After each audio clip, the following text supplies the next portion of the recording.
The lighthouse at Egg Rock has been welcoming mariners to Frenchman's Bay and Acadia region for 150 years.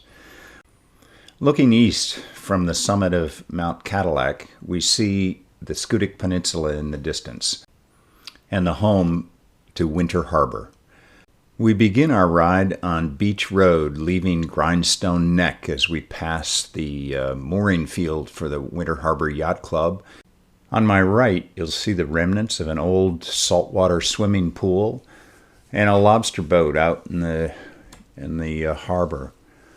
As we pan across the road, you can see the Grindstone Neck Golf Course, the hole number 6, I think, much like the Groton Country Club. We're working our way off the neck and through the center of Winter Harbor as we pass by Garish's on the left and the 5 and 10 on the right, 2 institutions in town. Main Street continues a gentle slope downhill past the post office and the only grocery store in town, much like the old P&C in Groton, on our way to the park entrance. You'll notice that Winter Harbor is like a time warp.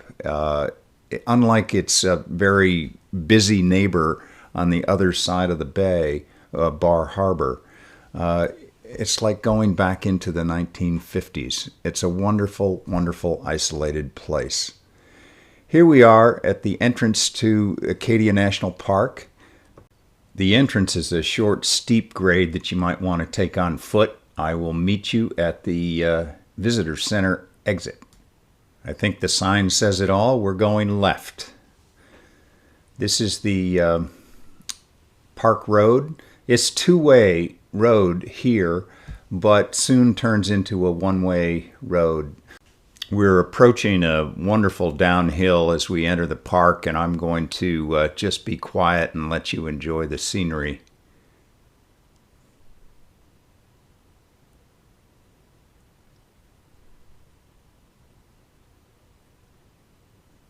You can see the wonderful trees and the outcroppings.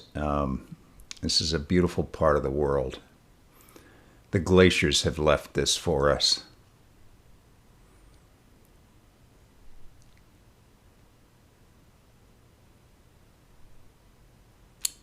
We're at slack tide, it appears. And we're approaching a first turnoff at Fraser Point. As we come up a gentle rise to Fraser Point, you'll see that it is a picnic area with a place where you can put a kayak or a canoe in the water. It also happens to be the premier location for viewing the lobster boat races, which are an annual event happening in July. It is very eagerly anticipated and heavily attended. As we pull into the parking area, we'll be looking directly across Winter Harbor. You can see Grindstone Neck and the town in the distance, and to our right is Mosquito Harbor. All those white dots you see in the harbor are lobster pots. Neither the lobster nor the yachtsman stand a chance. So we've left Fraser Point and we're heading down the West Park Road. The water again is on my right, and Schoodic Head, the rise, is on my left. Well, this is a great place to ride a bike. It's also, as you can see, a place where people walk. Up on the left side, there are plenty of hiking trails and off-road bicycling paths for those people who prefer that. As I pan to the right, you see Cadillac Mountain, the 1,530-foot peak that's the highest on the Atlantic seaboard. First place to see the sunrise. Continuing down the West Park Road, we'll come to another clearing where on the horizon where the sky meets the water, barely perceptible humps are the Little and Great Cranberry Islands. The cranberries protect the entrance to Southwest and Northeast Harbor, the most well-known harbors on Mount Desert, and also Somes Sound, the entrance to Somes Sound, which is a fjord, very deep and very long. It almost splits Mount Desert in two. At its deepest, it's around 175 feet deep. There's the ever-present Cadillac Mountain and the minefield of lobster pots that are there to vex the visiting yachtsmen. So let's continue our journey down that west side road. We just see the Ranger car ahead of us. The traffic is very light here, so it's a very peaceful place to ride. To orient you again, we're looking west. That's Mark Island at the foot of, or the southern tip of Grindstone Neck, where we started. And we pan back over. You can see the cranberry, the hump on the horizon, much better, and you can see a lobsterman out there plying his trade. The thrum of lobster boat engines is the backup singers for the concert that plays in every harbor and bay up and down the coast of Maine.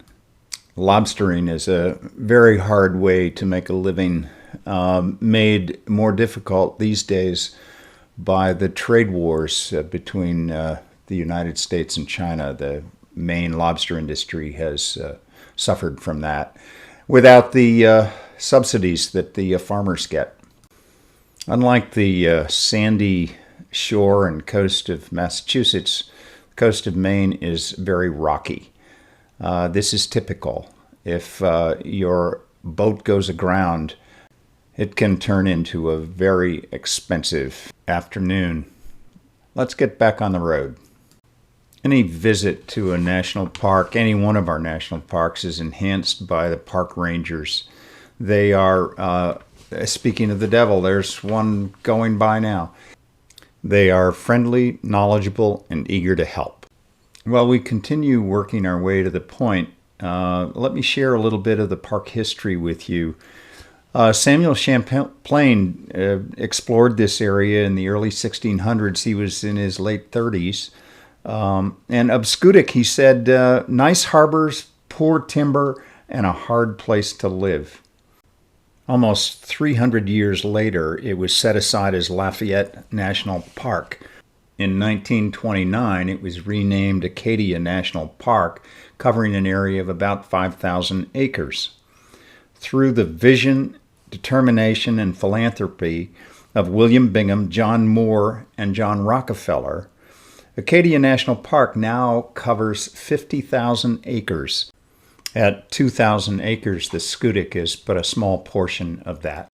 The landscape of Acadia is the result of thousands of years of sculpting by the glaciers.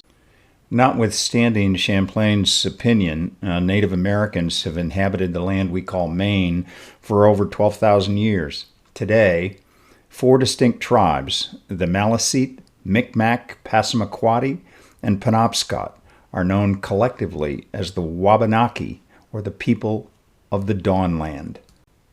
George Dorr is another name we should remember in the history of Acadia. He is known as the father of Acadia and was the first superintendent after Congress designated Acadia the first Eastern National Park. As you would expect, there's abundant wildlife in the park. Deer, bear, moose, and bird life of eagles, egrets, and eiders. As many years as I've been doing this ride, this clearing has always been a place where I've expected to see a moose. While I've crossed paths with many a deer, I've yet to have a close encounter with a moose or a bear, and I'm okay with that. As we approach the point, we're coming up on a fork in the road. The left fork heads back up the east side of the peninsula, and the right fork takes us out to the point. We're going to head right.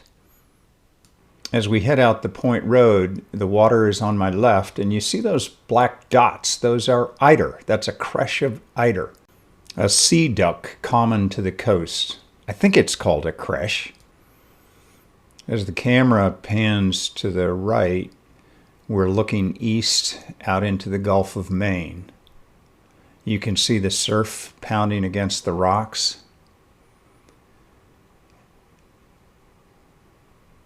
The landscape begins to rise as we come to the point. This is the road we're going to take to the point. I'll meet you there. So we've arrived at the point. This is the southernmost tip of the Schoodic Peninsula, and we're looking out into the Gulf of Maine. You can see the cranberries, those little humps on the horizon. You see people walking around on the rocks. It's not at all unusual to see artists with their easels set up, painting a scene that you might expect to find in the local art gallery in town. There's a car park behind me, and I've been known to circle it as many as 10 to 15 times just to see this view re-emerge from behind the trees. Well, it's time to be on our way. We're headed out again along the shore. You can see now the water's back on my right.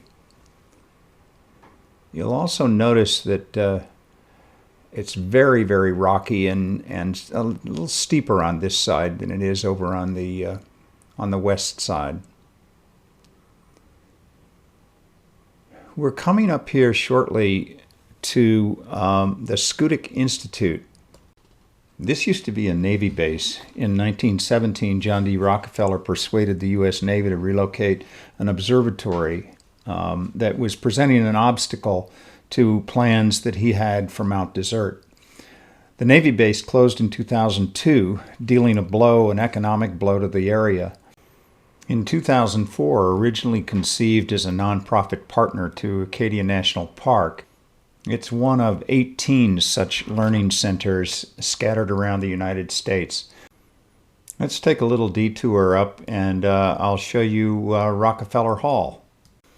The combination of federal funding and private philanthropy have resulted in significant improvements to the campus, which now offers housing for visiting marine scientists, groups, conferences. There are classrooms and laboratories, and a beautiful modern auditorium. As we circle around the drive here and head back to the Loop Road, you'll see a remnant of the naval history of this site. So just down the road, we find ourselves at Blueberry Hill, adorned with beach roses, as you can see. It's an overlook and also a parking area for those who want to hike the Anvil, which is a trail that leads to the summit of Schoodic Head. As we continue up the eastern side, there's Schoodic Island and a couple of lobstermen trying to put dinner on both yours and their table. And you see the surf as it rolls over a rocky shoal. The other thing I want to point out while we're here is you can see that the east side is much more cliff-like than the west side.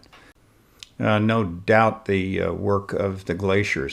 The surf continues that work, trying to turn all those rocks into sand. Well, it's time to get moving again. We're coming up on one of the trailheads, the east trailhead, as you can see the sign there. Notice the cliffs on the left as well. That's an indication of the work of the glaciers as we head on up the eastern side of the peninsula.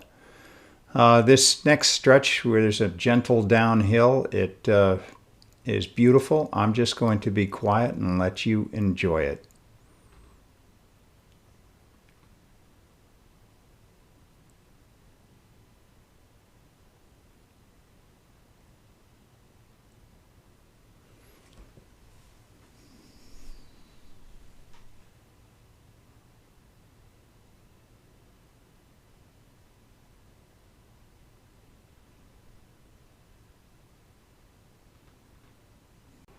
I hope you have enjoyed the peace and quiet.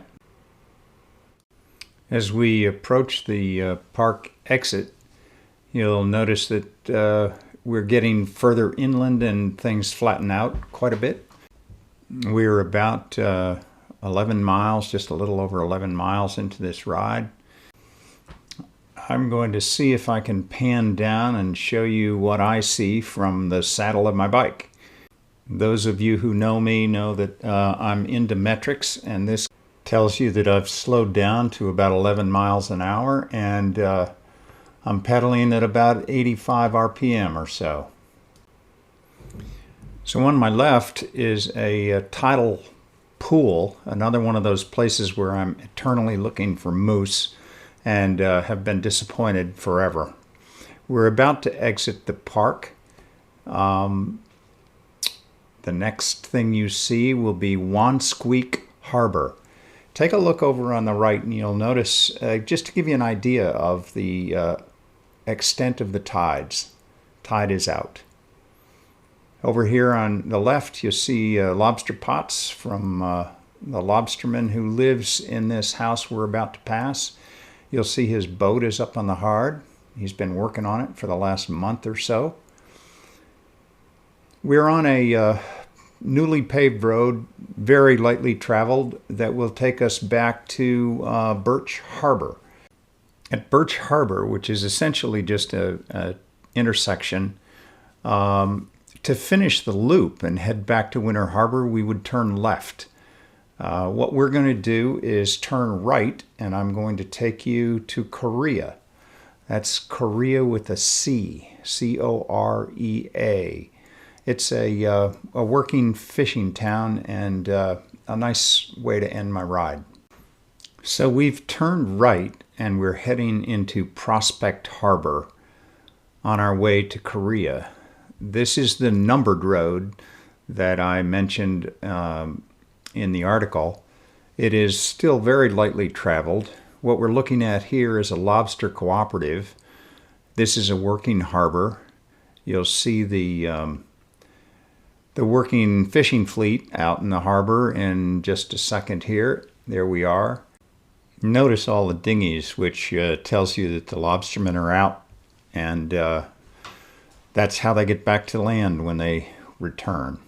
So continuing up this slight grade, we're through Goldsboro and approaching Corea. As you'll see, Corea is a working fishing town. We're headed down a gentle slope into town center.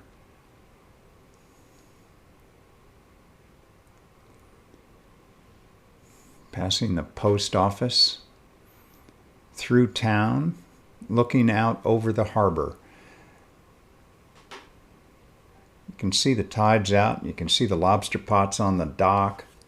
It reflects the perfect storm of a pandemic, international trade problems, and environmental concerns over whales.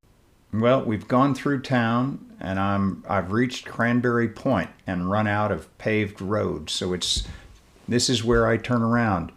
I hope you've enjoyed the ride, and I urge you to get out on your bike. We never forget how to ride a bike.